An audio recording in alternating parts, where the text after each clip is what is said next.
But in the same way, we have this tendency to get confused about what God calls small, we call big, like our character. That's big to God, is small to some of us. We'll compromise our character to get clout. God says, I'll make your name great. You don't have to take any of your clothes off on TikTok. Who am I preaching to like this?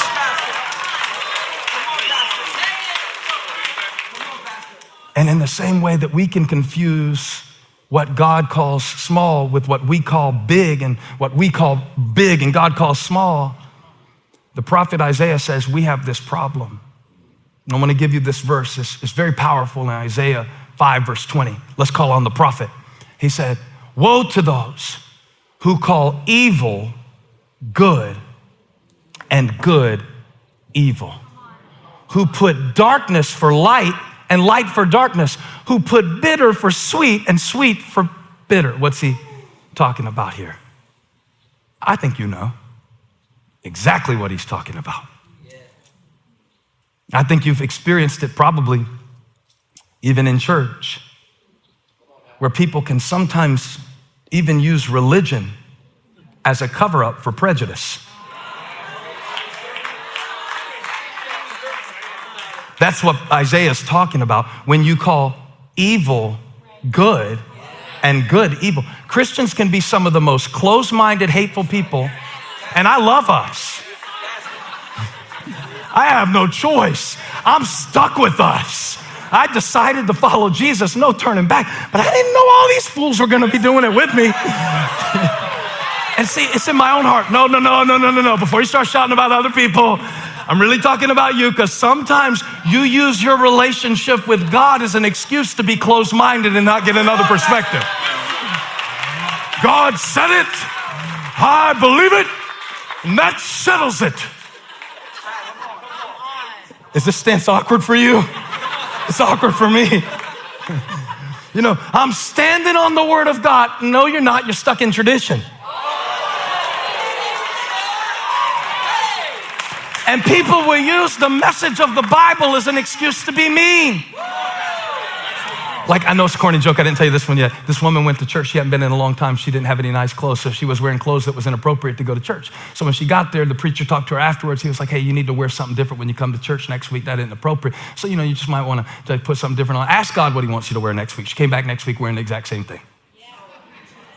Said, preacher said, she obviously didn't hear me the first time. He met her at the door. He said, I thought I told you before you come back this week, ask God what you should wear to church. I want you to go home. Before you come back next week, ask what you wear to church. She comes back in the same thing. That's all she had.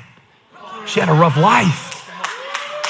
She didn't know what to wear to church. She hadn't been to church in a long time. She came back the third week wearing the same stuff. The preacher was mad this time because the deacons were mad at him, so he was mad at the lady. It was a whole chain of condemnation that was going on in this little fictitious church. And he looked at her and said, I thought I told you to ask God what to wear before you came back to this church. She said, I did. He said, then what did God say? He said he didn't know what I should wear to this church because he'd never been here. Have I ever told you that one? That's a classic. That's a classic. How many of you knew the punchline before I said it? And you're waiting for me to get to the good part, right?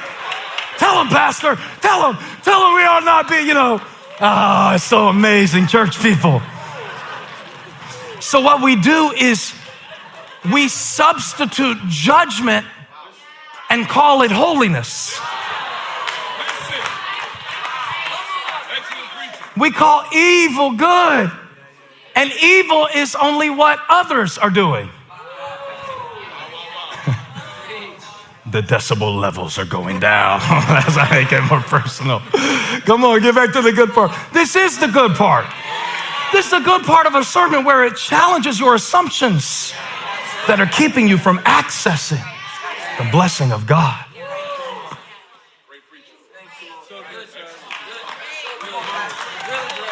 Let me tell you another thing.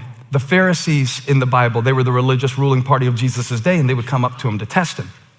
So one time they came up to him, and the man didn't have good motives. He said, Jesus, he called him, good teacher,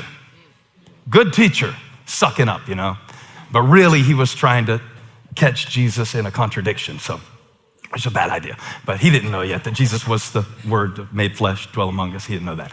So he said, good teacher. Jesus said, why do you call me good? Only one is good. That's God. That verse spoke to me this week. Because see, I don't know if I can call myself a good man. I want to be. I try to be. I aspire to be. Holly says that I am. I got some dark parts, though. All I can see is your halo right now. I can't tell if you're sympathetic. You're judging me. Every good man has dark parts.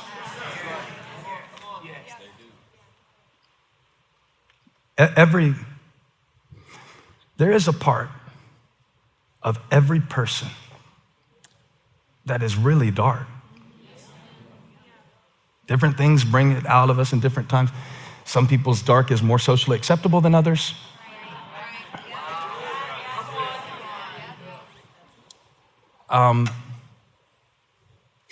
And if the people around you haven't seen your dark part, they haven't got close enough yet.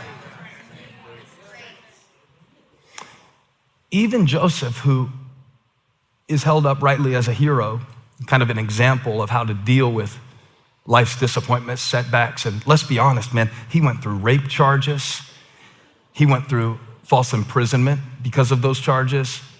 He went with being forgotten by the people that he helped, like all the things that we deal with just times 100. We deal with little versions of these overlooks and these offenses. Well, he dealt with them, on the grandest, most epic scale. And he was able to say something so powerful. God intended it for good. And if you only read that, and I think this is why that you don't like the sermons about Joseph, because in our effort to just skip to that and to make it all good, these little things, it's all good. Romans 8:28, it's all good. Romans 8:28 doesn't say it's all good. Do you remember when you were working on that sermon? Tim Fair was working on a sermon one time. We were in a meeting and he goes, I want to preach a sermon at the Rock Hill campus called It's All Good. Romans 8:28, all things work together for good. I'm like, Timmy, I love you. You can't preach that. That's not what Paul said. He didn't say all things are good. You got people out there who have been molested. You want to preach it's all good? You've got people out there who can't pay their bills. You want to preach it's all good? And I wasn't mad at him. We were just studying the text together. This is how I show love. I get it. I get in there. Yeah, this is how I show love. I said, it's not all good. If you want to preach that passage, you can preach it's going to be good. And this is what I want to preach to you about today. I want to preach to you about how to get to the good part. But I want to warn you, you can't get to the good part if you're not willing to go through the dark part.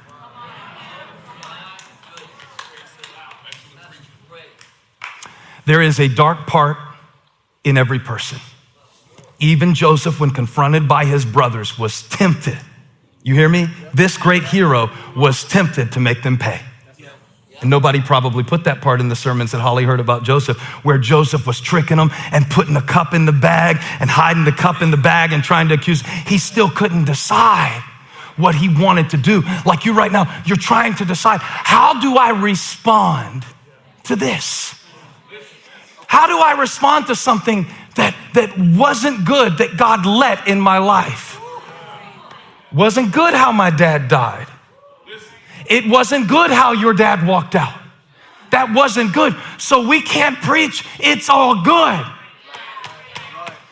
Because before Joseph could get, this is what blew my mind, to the good part, where he could say, I will provide for your family. You see how selfless that sounds? How responsible? How mature? I'll take care of you. Don't worry about it. It's all good. But before he could get to the good, he had to go through the dark. And so do you. And so do I. So do I. I have to realize that my first reaction is not always coming from my realist self. I am teaching better than they are shouting. Now keep going, I'll move you down to the front row. So people will say this, they'll just go off, right? They'll just go off, cuss people out, flip people off, turn stuff over, wreck their life, all this stuff, and say, I'm just keeping it real. No, that's just your reaction. That's just you letting the dark part run the show. But greater is he that is in you than he that is in the world.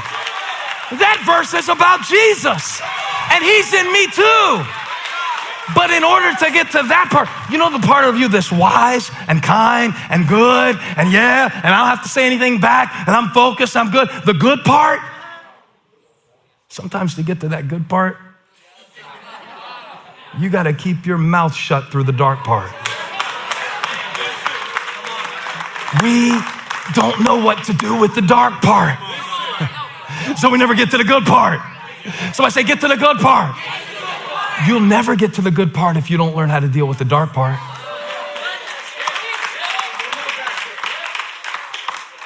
So I guess they're right. You have to make it through a few seasons before it gets good. I guess they're right. You got to get through a few seasons. You got to get through some confusion. You got to get through some things. You got to put it in perspective. After all, by the time Joseph said this verse, and I promise you, so many of you are new to church, and I want you to know you will hear this verse preached again. It is so popular. You will hear this verse preached out of context like Joseph just said it when he woke up one morning. Well, you meant for evil, God meant for good. Without the setup, that punchline is empty. It has been years since Joseph's brothers came back. He's had years to look back on it. He's had time to reflect on what it is that God was doing. And our problem is sometimes we just want to spoon feed people these sugar-coated answers. There's a reason for everything. That's not always your job to remind somebody of that. You know, I went off on somebody one time. There's a reason. Well, tell me what it is. Since you're God, what is it?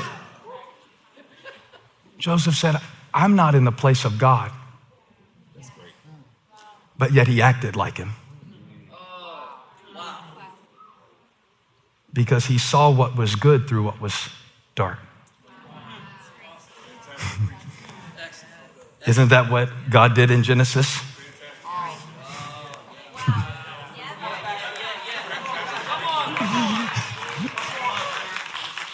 I never realized that Genesis 50:20 was just the continuation of Genesis 1:4.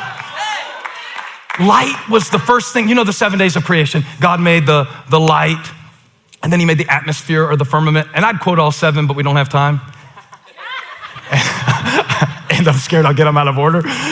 But there's all this stuff, you know, this is really good, and the dry ground and the plants and then the sun. And he made the light before he made the sun, which I can't figure out other than the fact that he is light. But all of it, you know, the 5th day, the birds of the air and the fish in the sea, and then the land animals on the 6th day. Look, I got them all right. Somebody give me that. You better say, good job, Pastor. Good job. You want a cookie, you want an A+, you want a star on your chart. But all of that becomes more powerful when you realize that in Genesis 1:4, look at this. God saw that it was good. He doesn't need light to see he is light. So he saw it was good while he was still doing it. Most important thing I've learned, like in creating a sermon, a song, really even in building a family and trying to create a great relationship, is that there's always a dark part. Just like you have flesh and I have flesh, and you have memories and I have memories, and you have temptations and tendencies and I do too. Every process, not just every person, but every process has a dark part. I can't think of a single song that I ever wrote that I didn't at one point during the song feel like Ichabod, the glory has departed. I'll never write another song. What am I trying to do? And at these moments, I don't know how to explain this to you. I know you know what I'm talking about. I'll be sitting there going, Tom Petty wouldn't have liked this song. Tom Petty is dead. Tom Petty never even heard of elevation worship while he was alive. I got Tom Petty looking over my shoulder going, not so sure. Where did Tom Petty come from in this? But like, that's a part of the process, is like pushing through that judgment.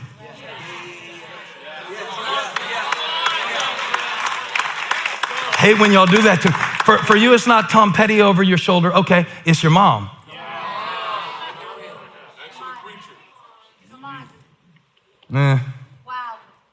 There's a part, when you go to do something for God, write a song, take a step, make an act of service, change a habit. I don't care what it is. There is a part of every process that's dark. And it can come right before the best part. And if you let it die in the dark, you'll never get to the... Like, I promise you, it's not just the caffeine in me. It's like, God sent me out here to say to somebody, you've got to get through this dark part.